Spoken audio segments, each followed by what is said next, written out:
This podcast, brought to you by Anchor, is currently non-profit making and is based on the second edition coursebook on international history from 1870 to 1945 for Cambridge International AS Level History.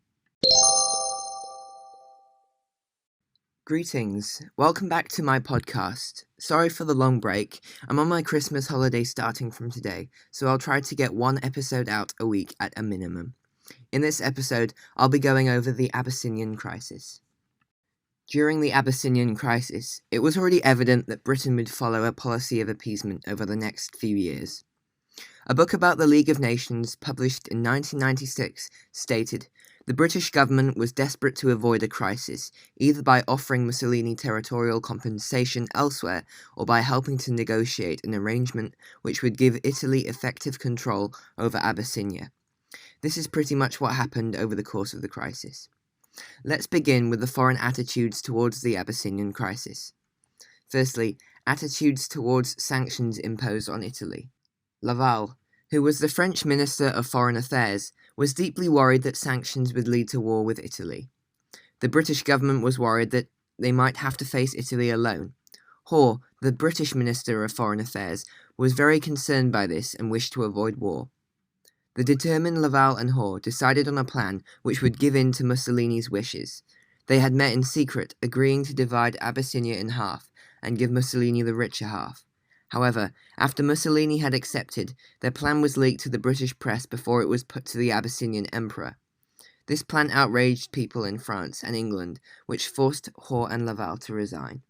Secondly, attitudes to a possible conflict which may arise. At this time, many countries were unwilling to engage in conflict as their economies were still recovering from the Great Depression. Furthermore, Britain was hesitant to take action against Italy as they feared that Italy would attack their fleets. Believing a war would last a long time and being aware of the issue of Hitler, Baldwin didn't want to risk British losses and waste the war effort.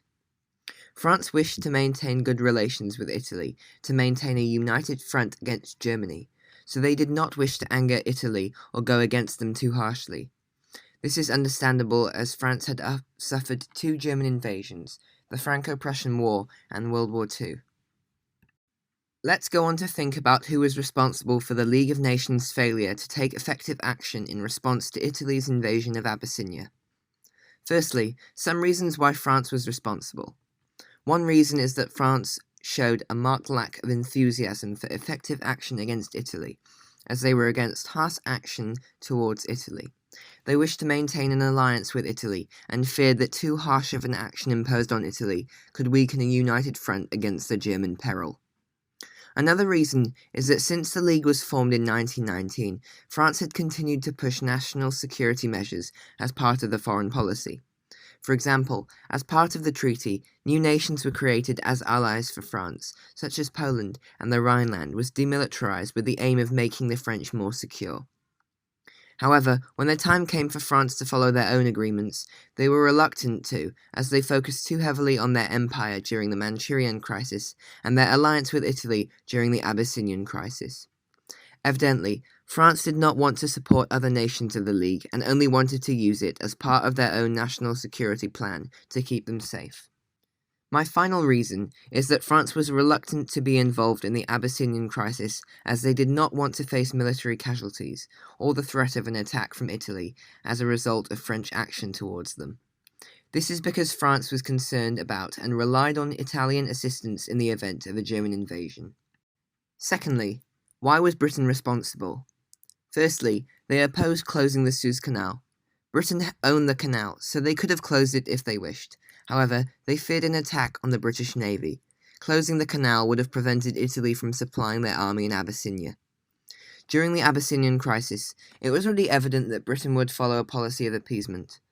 A book about the League of Nations, published in 1996, stated, "The British government was desperate to avoid a crisis, either by offering Mussolini territorial compensation elsewhere, or by helping to negotiate an arrangement which would give Italy effective control of Abyssinia."